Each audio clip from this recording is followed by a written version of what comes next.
kushuhudia kile ambacho Alhaji amekiandaa kwa siku ya leo. Mimi naitwa Ali Ngamba, nyuma ya kamera yuko Jamal Hamza. Kumbuka kwamba kipindi chetu hiki kinaletwa kwenu kwa udhamini mnono kabisa wa taasisi ya Islaha Islamic Foundation yenye umiliki wa vituo vya dua, na hususan kituo cha dua kilichopo Dar es Salaam Ilala Bungoni, mtaa wa Sharif Shamba, nyumba namba 3. Hakika wao wamekuwa wakifanya shughuli mbalimbali kwa jamii, ikiwemo kuandaa kongamano, mihadhara ya dua, lakini pia kituo hiki kimekuwa kikitoa huduma za matibabu kwa tiba mbadala kwa namna moja nyingine, visomo vya rukia, kisharia, lakini pia huduma mbalimbali ambazo wamekuwa wakizitoa pale. Unaweza pia kuwasiliana nao kwa kupiga simu namba ambazo utaziona hapo chini ili upate maelezo ya ziada. Kama una jambo lako ambalo unatamani kupata msaada kutoka kwao, basi hakikisha unafanya hivyo ili upate huo msaada. Basi moja kwa moja nimkaribisha Alhaji Dr. Sule hapa, ambaye tuko naye kwa ajili ya kufahamu kile ambacho tunakwenda kukizungumza leo, kisa hiki sehemu ya 4. Alhaji, assalamu alaikum wa rahmatullahi wa barakatuh. Naam, wa alaikum salam wa rahmatullahi wa barakatuh. Naam, habari za pilika za hapa na pale? Alhamdulillah. Dodoma najua umekita kambi. Uko hapa sasa hivi. Bila shaka tuko hapa. Kwa mtu ambaye anatamani kukuona uko Dodoma, wageni wangu wengi wamekuwa wakinifuata Dodoma kutokana na mahitaji ya uwepo wangu katika jiji la Dodoma. Naam. Kama unavyofahamu, kipindi hiki Dodoma pako hoti. Pamoto sana. Mwaka wa uchaguzi. Kipindi hiki tutaenda nacho mpaka Disemba hiki, yani Oktoba. Kwa hiyo kipindi hiki watu wengi wako Dodoma. Kubwa wengi wako Dodoma, mazingira mengi yako Dodoma. Kwa hiyo ni mahali sahihi kuwepo wakati huu ili kuweza kusaidizana na baadhi ya watu, baadhi ya mambo. Naam. Kwa alhamdulillah tuko Dodoma. Naam. Mtazamaji, umesikia hapa Alhaji mwenyewe amekiri kwamba yuko Dodoma na anaendelea kupambania shughuli zake na kutupambania Watanzania kwa namna moja au nyingine katika maeneo na engo ambazo wamekuwa wakifanya.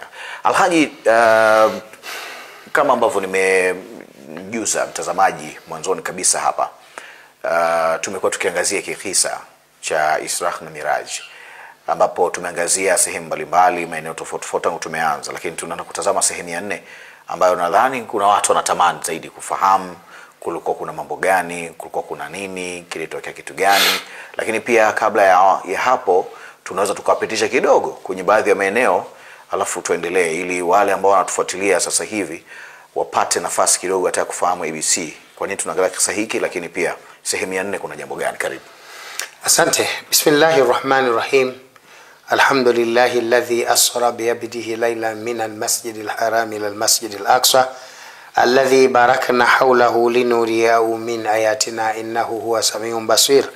Ashhadu an la ilaha illa Allah wahdahu la sharika la wa ashhadu anna sayyidina Muhammadan abduhu wa rasuluhu. Rabbi shrah li sadri wa yassir li amri wahlul 'uqdatam min lisani yafqahu qawli. Subhanaka la ilma lana illa ma 'allamtana innaka antal alimul hakim. Amma ba'd. Baada ya kumshukuru Mwenyezi Mungu Subhanahu wa Ta'ala na kuzitaka ziada za kheri zimiminike kwa wingi kwa kiongozi wa umma, kipenzi cha watu, mtume wetu Muhammad sallallahu alayhi wasallam, wapenzi watazamaji wa Islamic TV, kama alivyotangulia kuzungumza bwana Ali Ngamba kwamba leo tutakwenda kuzungumzia sehemu ya 4 ya kisa Isra wal Miraj. Na hii haina maana kwamba hiki ndio kipande cha mwisho. Yani hii mada bado itaendelea kipande cha 5 na cha 6. Na ili imalizike hii mada inahitaji kwenda mpaka kipande cha 7. Sasa leo tutazungumzia kipande cha 4 peke yake. Na kipande cha 4 ndio mahala inapoanza safari ya mtume ya kuelekea mbinguni, ambayo hii ndio tunaita safari ya Miraj. Baada ya kumaliza safari ya Isra ambayo ilimtoa mtume sallallahu alaihi wasallam min al-masjidil haram ila al-masjidil aqsa, kama ambavyo nimetangulia katika aya niliyoiweka kwenye mukaddima, sura ya 18 aya nambari 1, pale Mwenyezi Mungu Subhanahu wa Ta'ala aliposema Subhanalladhi asra bi'abdihi laylan min al-masjidil haram ila al-masjidil aqsa. Utukufu ni wa Mwenyezi Mungu aliyemsafirisha kwa kumpeleka mtume wake usiku, minal masjidil harami ila almasjidil aqsa, katika kipande cha usiku kutoka msikiti wa Haram Maka mpaka Masjidil Aqsa. Safari hii ilifanyika usiku kwanza, ndio kitu cha msingi tunachotakiwa kujifunza. Na kuna vitu vingi vimesababisha safari hii kufanyika usiku. Kwa sababu usiku unabeba utukufu wa Mwenyezi Mungu. Na ndio maana katika ibada bora zaidi ni ibada ya kisimamo cha usiku. Kwa nini kisimamo cha usiku kimekuwa bora? Kwa sababu usiku ndio muda Mwenyezi Mungu Subhanahu wa Ta'ala uteremsha rehema zake duniani na kusikiliza maombi ya wanaomuomba na kujibu majibu ya wenye haja. Maana yake qiyamul laili, kisimamo cha usiku, kina thamani. Ukitoa mwezi wa Ramadhani na mchana wa Mi'raji, na mchana wa Arafa, mchana wa siku ya Arafa na mchana wa mwezi wa Ramadhani, ukitoa kipindi hicho, basi muda pekee Mwenyezi Mungu hupatikana duniani, kudura zake na uwezo wake na ukubwa wake moja kwa moja huwa ni nyakati za usiku, kuanzia saa 8 mpaka saa 10, na thurusi ya mwisho ya usiku ni ile inayoanza saa 9:30 mpaka saa 11 kamili. Kipande hicho, hiyo ndio theluthi ya mwisho ya usiku, ambayo ukiwini kufanya ibada hiyo na kumuomba Mwenyezi Mungu, basi tarajia kuwa na maajabu makubwa katika maisha yako.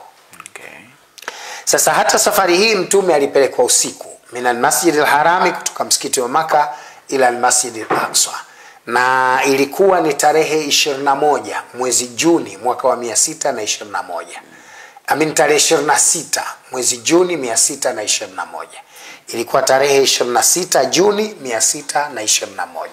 Ndio muda ambao Mtume sallallahu alaihi wasallam kwa mapenzi yake aliweza kusafiri na kwenda katika safari kubwa kabisa, safari ya aina yake, safari yenye maajabu makubwa, safari ya Isra na safari ya Mi'raj.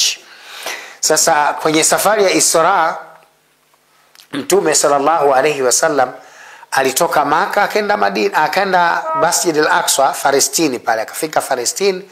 Alipofika pale akawakuta mitume wamehudhurishwa na Mwenyezi Mungu katika maumbo walioondokea duniani. Yani kama Mtume aliondoka na miaka 90, ule umri wake wa mwisho aliondokea nao duniani, Mwenyezi Mungu alimhudhurisha mtume huyo pale. Na Mtume sallallahu alaihi wasallam, kabla ya chochote, baada ya mitume wote kuhudhurishwa na Mtume kufika katika eneo la tukio, aliwakuta mitume tayari wako pale msikitini. Na manabii wote wako pale msikitini, 1,124,000 wamehudhurishwa ili kusali na Mtume sallallahu alaihi wasallam. Malaika Jibril akaadhini, kisha akakim. Sasa swala likaja, nani atakwenda kuswalisha? Wengi wakazani atasalisha Nabii Allah Ibrahim alayhi salatu wasalam, kwa sababu yeye ni Khalili Rahmani, ni kipenzi cha Mwenyezi Mungu. Lakini Mwenyezi Mungu Subhanahu wa Ta'ala akaonesha kwa Jibril na Mikail kwamba anayetakiwa kuwa imamu hapo anatakiwa awe Nabii Muhammadin sallallahu alaihi wasallam. Amekosalisha yeye kwa sababu Mungu anataka kumpa daraja kubwa na ya juu zaidi kuliko Ibrahim, ambayo yeye anakuwa imamul mursalin, imamul anbiya wal mursalin, anakuwa imamu wa mitume na manabii, anawasalisha kwa mara ya kwanza. Ni heshima ambayo hajapata nabii yoyote katika manabii wa Mungu, kuwasalisha mitume wengine wote kwa wakati mmoja. Heshima hiyo alipewa Nabii Muhammadin sallallahu alaihi wasallam peke yake. Kwa Mtume baada ya hapo alipowasalisha mitume wote, wakaruhusiwa, wakarudishwa katika maeneo yao ambayo walikuwa wanaishi kusubiri barazakh, wanaishi kusubiri kufufuliwa. Mitume wengi wakarudi katika maeneo yao karibu wote. Mtume sallallahu alaihi wasallam akabaki pale. Sasa Jibril alayhi salam akamchukua tena nje kwa ajili ya safari. Akaenda nje ya Masjidil Harami, nje ya Masjidil Aqsa pale. Alipofika pale Mtume Muhammad sallallahu alayhi wasallam akawa sasa yuko tayari kwa safari, kwamba Nabii Muhammad sallallahu alayhi wasallam anataka kusafiri minal Masjidil Harami ila Masjidil Aqsa, anaelekea mbinguni sasa kwenda kuona kudura za kiungu. Anasafiri kwenda mbinguni. Na Mtume Muhammad sallallahu alaihi wasallam wakati anataka kutoka ili anyanyuke sasa kuelekea mbinguni katika safari ambayo ndiyo tunaita Mi'raji, Mi'raj maana yake ni ngazi. Ni ngazi. Lakini ngazi iliyo katika mfumo wa lifti. Sio ngazi ya kupanda kwa njia ya magoti na miguu. Ni ile ambayo unakaa yenyewe ndio inakunyanyua. Yaani kama kwenye gorofa, kwa mtazamaji anatazama, kama kwenye gorofa, ile gorofa huwa kuna ile ngazi ambayo mtu anatembea stairs ya kupanda kwa steps. Alafu kuna ile ya lift ambayo mwanadamu anaingia na bonyeza namba anakwenda. Sasa ile ndio Mtume sallallahu alaihi wasallam aliipanda kwenda mbinguni. Ndio mtu wa kwanza kupanda ngazi ile, kisha akaenda na akarudi duniani kwa wakati huo. Mitume wengine wengi walipanda lakini wakabaki. Yeye alipanda na akaweza kurudi, maana yake go and return. Aliipanda ile ngazi kwenda juu na kurudi chini. Basi Nabii Muhammad sallallahu alaihi wasallam akapanda ngazi akawa anakwenda mbinguni. Lakini kabla hajafika mbinguni, katika safari yake hii alipita katika vituo kadha wa kadha. Watafiti wataalamu wanasema alipita katika vituo 5 kabla hajafika vituo 7 kabla hajafika katika mbingu. Yani alipita baadhi ya vituo kabla hajafika mbinguni. Mtume sallam alipita katika baadhi ya vituo. Na Mwenyezi Mungu Subhanahu wa Ta'ala vituo hivi amezieleza ndani ya Qur'ani vizuri sana. Na watafiti wanasema vituo vyenyewe alivyopita kisayansi sasa. Vituo ambazo Mtume sallam alivipita kabla ya kufika mbinguni, alipita kwenye vituo 5. Na kumbuka wakati anakwenda kuchukua amri ya sala, alikwenda kuchukua amri ya sala 5. Hata alipokuwa anatoka Masjidil Haram anakuja Masjidil Aqsa, alipita kwenye vituo 5. Kwa sababu alipita Madina, alipita Masjid pale katika mlima Sinai, alipita Lebanoni kwa Nabii Allah Madian kule kwa Nabii Allah Shuaibu, alipita Baitul Laham mahala alipozaliwa Yesu, alipita kisha akapita katika mji wa Baitul Maqdis, Jerusalem, Masjid al-Aqsa. Kwa hiyo huku duniani pia alipita vituo 5 mpaka anafika. Na wakati anakwenda mbinguni, tafiti za kisayansi pia zinaonyesha alipita vituo 5 kabla hajafika mbingu ya kwanza. Na hiki ndio kipande ambacho nataka tukizungumze leo. Yani safari ya Isra, moja ya maeneo ambayo huwezi kuyaacha kuyazungumza ni kipande hiki cha safari ambacho Mtume alitoka katika Masjid al-Aqsa mpaka mbingu ya kwanza. Kipande hiki Mtume alipita katika vituo 5 ambavyo vilikuwa ni muhimu kuvipita, vilikuwa ni lazima kuvipita, vilikuwa na mafundisho katika kuvipita.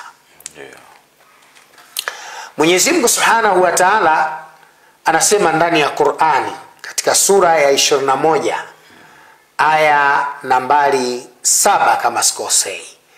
Mwenyezi Mungu anasema walakad khalaqna fawqakum 7 taraik wama kunna 'anil khalqi ghafirin. Na bila shaka tumeumba juu yenu njia 7 wala hakuwa Mwenyezi Mungu ni mwenye kughafilika. Mwenyezi Mungu Subhanahu wa Ta'ala anatufundisha kwamba juu ya anga hii ya dunia kuna njia 7, kuna tabaka 7. Walakad khalaqna fawqakum 7 taraik. Na bila shaka tumeumba juu yenu njia 7 tabaka. Na hizi njia 7 tabaka zinazotajwa hapa ziko tofauti na zile alizozitaja Mwenyezi Mungu katika surati Mulki, sura 67 aya ya 1, pale Mwenyezi Mungu aliposema alladhi khalaqa 7 samawati tibaqa. Mungu kaumba mbingu 7 tabaka. Zile 7 samawati na hizi 7 taraik ni vitu viwili tofauti. 7 samawati ziko juu ya 7 taraik. Mbingu 7 ziko chini ya tabaka, ziko juu ya mbingu ya tabaka 7. Mbingu ziko juu, tabaka 7 ziko chini. Sasa Mwenyezi Mungu Subhanahu wa Ta'ala alimpitisha Mtume katika hizi tabaka 7 hapa, ambazo wanasayansi mpaka leo wamezigundua 5. 2 bado wanaendelea kufanya tafiti. Ni kuonesha kwamba Qur'ani ni kitabu kimekizidi na kuitangulia sayansi na teknolojia. imefundisha vitu ambavyo mwanadamu bado hana ujuzi navyo. Mwanadamu anatakiwa kuendelea kukaa shule ili ajifunze yale ambayo Mwenyezi Mungu Subhanahu wa Ta'ala ameyataka mwanadamu aendelee kuyafahamu. Sasa katika hizi tabaka 7 ambazo Mtume sallallahu alaihi wasallam alizipita, moja ya tabaka ya kwanza kabisa ni troposphere. Yaani Mtume wakati anakwenda mbinguni alipita kwenye tabaka inaitwa troposphere. Hii iko 0 kilomita up 20 kilomita or 25 kilometers. Hii ni tabaka ambayo inapatikana kuanzia kilomita 0, yani kuanzia 0 pale inapoanza kwenye tabaka la ardhi mpaka kati ya kilomita 20 na kilomita 25. Hapa ndio kuna tabaka inaitwa troposphere. Tabaka ambayo imebeba 99.999% ya hewa zote. Yani hii tabaka ndio tabaka iliyobeba 99.999% ya hewa zote anazozihitaji mwanadamu ili aendelee kuishi. Sasa Mwenyezi Mungu Subhanahu wa Ta'ala kwa mapenzi yake, kwa uwezo wake na ukubwa wake, amemwezesha mwanadamu, amemwelekeza mwanadamu namna anavyoweza kuishi katika angahewa hizi 7, na namna Mwenyezi Mungu Subhanahu wa Ta'ala alivyoonesha maajabu kwa angahewa hizi kuwa juu ya mgongo wa ardhi, na kila angahewa ina kazi maalum. Kazi ya kwanza ya angahewa ya hii troposphere ambayo inabeba 99.999% ni ule uwepo wa hewa ya oxygen. Uwepo wa hewa ya oxygen. Lakini kazi ya pili ni uwepo wa hewa ya nitrogen. Hewa ya nitrogen imewekwa hapa kwa 78%. Hewa ya oxygen imewekwa kwa 21%.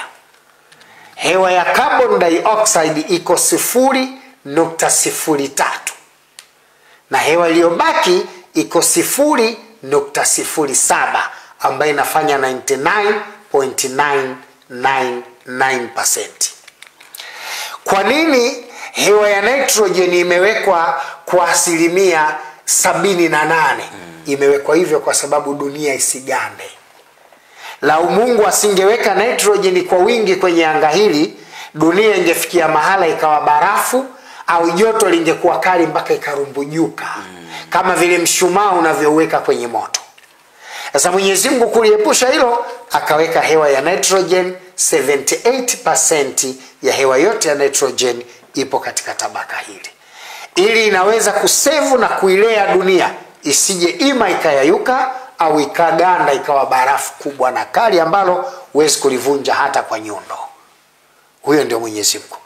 Akaweka 21% ya hewa ya oxygen kwa sababu ya respiration system, mfumo wa upumuaji, ili mwanadamu apate kurespirate, apate kuishi, ili ndege apate kurespirate, apate kuishi, ili mnyama apate kurespirate, apate kuishi, kwa sababu viumbe wote hawa wanategemea hewa ya oxygen tena kwa kupumua, isipokuwa samaki tu hupumua kwa mapezi.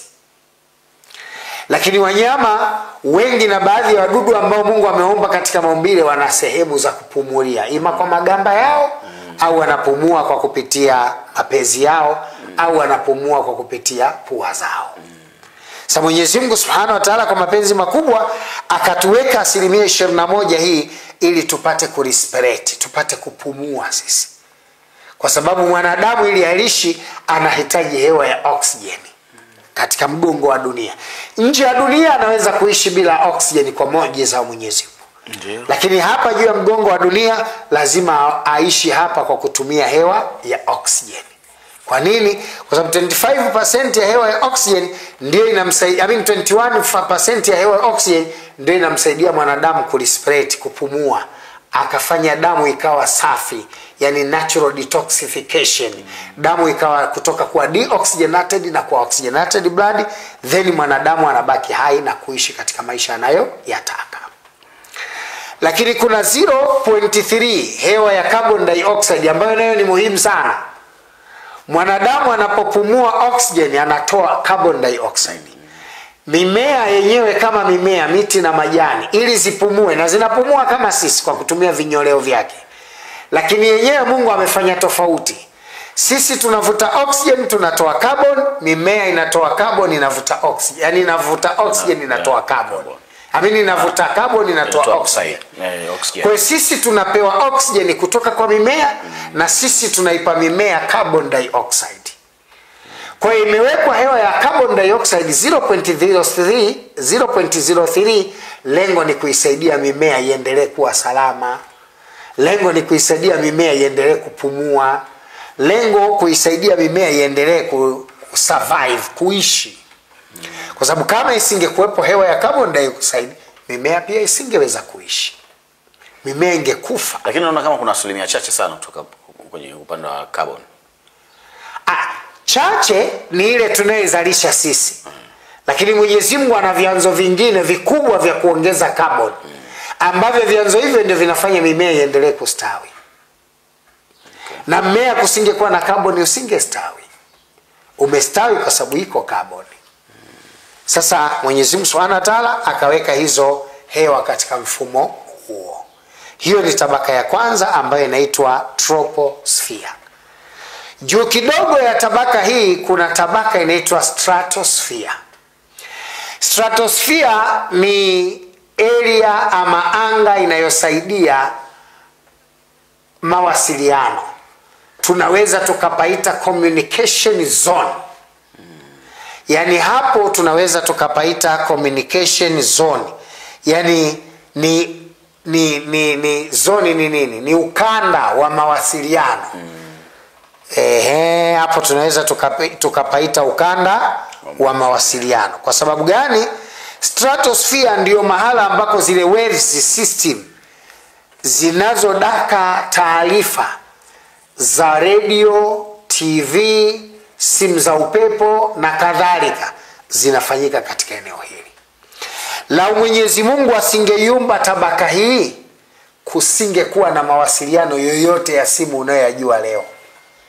Kusingekuwa na mawasiliano yoyote ya radio unayoyajua leo.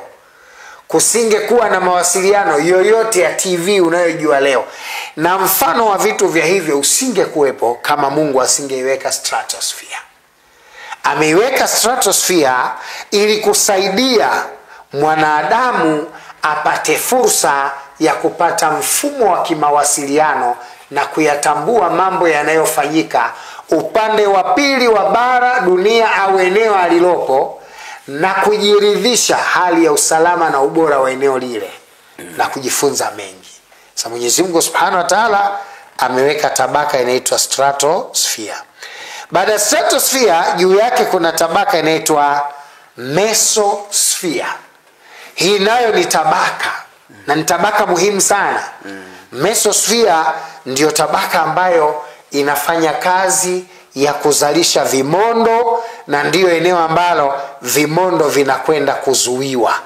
Mesosphere.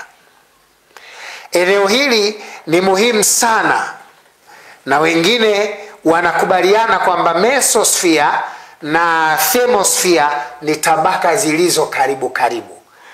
Eneo hili limekuja kwa sababu kuna kitu kinaitwa ozone layer, tabaka ambayo inazua moto mkali sana.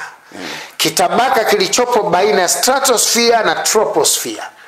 Eneo hili Mwenyezi Mungu ameliweka kwa ajili ya kazi maalum. Vimondo vile vinavyotumika kuzuia mashaitani, hapa ndipo mahala vinapoonekana wakati vinaanguka. Kwa wale wapenzi watazamaji wangu, ili wanielewe vizuri, unaweza kukaa usiku nje, ukaona kitu kama kizinga cha moto kinakwenda alafu kinazimika. Vile ni vimondo. Vimondo vinavyotekana na mawe ya moto yanayozalishwa baina ya troposphere na stratosphere. Yani troposphere na stratosphere. Eneo hili lina uwezo mkubwa sana. Hapa eneo hili la thermosphere na mesosphere lina uwezo mkubwa sana wa kuzalisha hivyo vimondo, na lengo la vimondo hivi ni kuwapiga mashetani wanaokwenda kuiba taarifa mbinguni. Okay. Kwa sababu Mwenyezi Mungu Subhanahu wa Ta'ala kabla ya siku 40 taarifa za kila kiumbe zinaweka katika Lauhil Mahfudhi. Lauhil Mahfudhi ni katika nyumba ya kuhifadhia mambo iliyopo katika iliyopo katika samai dunia, katika ulimwengu wa dunia.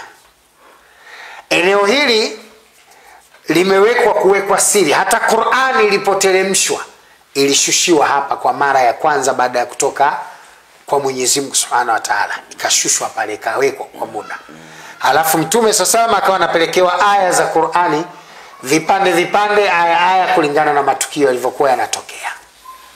Sasa Mwenyezi Mungu Subhanahu wa Ta'ala vimondo hivi ameviweka kwa ajili ya kuzuia mashetani wasipande angani na kwenda kusoma taarifa na kuzileta duniani na kuleta madhara katika dunia. Hiyo ndio siri Mwenyezi Mungu aliyofanya katika eneo hili, akaweka tabaka nyingine ya tatu ambayo inaitwa thermosphere. Kuna hiyo umezungumzia kuhusiana na vimondo hapo. Naam. Kidogo kama Dr. kama inakuwa ina imani tofauti. Kuna baadhi ya mazingira, yani kuna baadhi ya watu kama imani tofauti, kwamba zile wanasema kitoka huku kwenda huku kama ulivyoelezea kitaalamu zaidi, lakini imekuwa kama kuna utofauti fulani kwenye imani, kwamba vile vimondo ambavyo unavitaja inaonekana kama kwenye imani potofu. Wao wanasema, wengine wanasema kwenye imani potofu wanasema kama mapembe, yani kama mtu katumiwa, yani kama mtu anatumiwa. Sasa hii mnaomba iweke sawa. Haya ni maneno ya uongo kwamba yule ni jini. Ni uongo. Ila kile kimondo mahali popote kinapopita, kinapokimbia huwa kinamkimbiza jini nyuma. Kwa sababu juu pale katika samai dunia, wingu wa dunia, kuna malaika wanaishi pale, wanambawa. Wao wameganda tu pale, wanafanya doria. Inapotokea shetani wa kijini anataka kupenya kwenda juu kusoma habari za taarifa ili ajiachanganye na ya kwake na kuleta uongo, wale malaika huchukua vile vimondo na kuwaning'iniza navyo na kuwatupa ya wale majini wachafu. Kikipita vile ndo kinakwenda na moto ile chafu, kinakwenda kinazimika. Kwa nini kinazimika? Kwa sababu pale kinashuka kwenye eneo la thermosphere, eneo ambalo kwa kawaida huwa lina baridi kali. Na kwa vyovyote moto ukiwatupa ndani ya maji, moto unafanya nini? Unazima. Na ndio sababu unaona vile vimondo vimekaa katika mazingira hayo. Na vile vimondo hufika mahala vikashuka duniani. Yani vile vimondo vinaweza kikapigwa na kikaangukia duniani. Mara nyingi huwa vinaangukia baharini. Lakini ikitokea wale mashetani wanakimbilia nchi kavu, wanaogopa kukimbilia baharini, basi kile kimondo huwa kinawafuata mpaka kikaangukie nchi kavu. Tataja maeneo mawili ya mfano ili dunia nielewe. Kimondo cha kwanza ni kile kilichoanguka katika mji wa Mbozi katika nchi ya Tanzania, katika mji wa Mbeya. Ukienda Green City pale kuna wilaya inaitwa Mbozi. Mbozi ni neno la Kinyiha lenye maana ya jiwe lililotoka mbinguni. Tumeelewana sawa? Ambalo Mbozi hili tafsiri yake hasa ni jiwe lililotoka juu au lililotoka mbinguni. Na jiwe lile lilopo pale wanasema wataalamu kwa haraka linasadikiwa kufikia kuanzia tani 12. Kuanzia tani 12. Robo tatu ya jiwe lolote limezama chini na robo moja ya jiwe liko juu. Hilo jiwe la kwanza. Jiwe la pili ni lile lililopatikana katika mji wa Los Angeles, katika mji wa California, katika nchi ya United States of America. Katika nchi ya Marekani kuna jiwe linapatikana pale wanaliita Los Angeles, malaika waliopotea. Eneo lile kuna jiwe linasadikiwa kuwa na ukubwa na urefu wa tani kilomita 12. Yani limeanguka mahala kiasi cha umbali wa kilomita 12. Robo tatu ya jiwe lote iko chini, na eneo lile ndio kuliko na supercomputer Freemason duniani inayoconnect na kutoa taarifa za Freemason wote duniani, liko eneo lile. Kwa sababu pale ndio makao makuu ya shetani duniani. Marekani hata akijifanyaje kugeuza maneno, lakini ni hizbu shetani. Ni nguvu ya shetani, majeshi katika majeshi ya shetani. Sasa hii story ya kwamba kimondo kile kikitupwa eti mtu anatupiwa jini ili arogwe, hiyo ni maneno ya watu yasiokuwa na mashiko ya kisayansi. mashiko ya kisayansi, mawe yale yanakuwa ni vimondo vya kupiga mashetani. Mwenyezi Mungu ameeleza ndani ya Qur'ani katika sura 72 kuanzia aya 13 na kuendelea. Amefafanua vizuri kabisa kazi ya vimondo vile, na mashetani wenyewe ndo wanamhadithia mtume kwa nini Mungu kaleta vimondo na kwa nini yale yanatokea. Niseme tu tabaka nyingine ni hii ambayo tumezoea kuita kama tabaka ya thermosphere, ambayo mara nyingi tabaka hii nayo ipo kati ya kilomita mesosphere ni tabaka ipo kati ya kilomita 50 mpaka 85, na tabaka ya stratosphere iko kati ya tabaka kati ya kilomita 25 mpaka kilomita 50.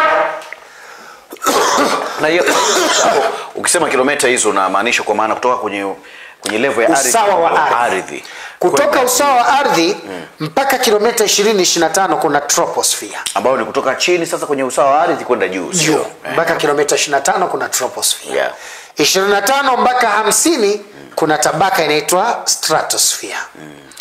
50 mpaka 80 kuna mesosphere. 80 mpaka 600 na huko kuna kuna hiyo inaitwa mesosphere. Thermosphere inaitwa thermosphere. Sasa kutoka 600 kwenda 1000 kuna tabaka inaitwa exosphere. Najua hiyo ni tabaka iko nje sasa. Naam. Najua kwamba tunazungumza masuala mambo ya sayansi na teknolojia. Kwa mfano ndege inapokwenda juu huwa inaweza kaenda umbali wa kilomita ngapi? Kwa mtu ambaye anapanda ndege anayekufuatilia hapa kwamba hilo tabaka inawezekana ndo tabaka ambalo unataka kuzungumza la aina gani ambalo ndege mara nyingi huwa zinaishia. Ndege yoyote duniani matembezi yake ni kati ya kilomita 25 na 50 haivuki hapo kwenda juu. Kwa hiyo ile zile kubwa zaidi zinakwenda juu kidogo, kwa sababu yani hiki kipande cha 1 mpaka kilomita 25 kipande hiki ndio ndege inapotembea. Kuanzia 1 mpaka kilomita 25. Yani hii katika tabaka inaitwa thermosphere, troposphere. Eneo hili ndio ndege inatembea kwa sababu ambapo kuna hewa sasa. Ambayo ndio kuna hewa, lakini hewa hii ukishavuka kilomita, yani kadiri unavyokwenda juu kuanzia kilomita 1000 kwenda juu automatically hewa ya oxygen inaondoka. Nitrogen ndio inabaki kwa kiasi kikubwa. Ndio maana mtu yote anapopanda mlimani lazima avae mtungi wa gesi. Ndio maana ndege inaporuka angani lazima kuwe na gesi ya kutengeneza hewa yenyewe kule juu, otherwise mnakufa wote, mtasuffocate kwa sababu ya kukosekana kwa hewa. Sawa, tuendelee. Niko nataka nipate kidogo picha hapo, na kwa mtazamaji ambaye anatufuatilia atakuwa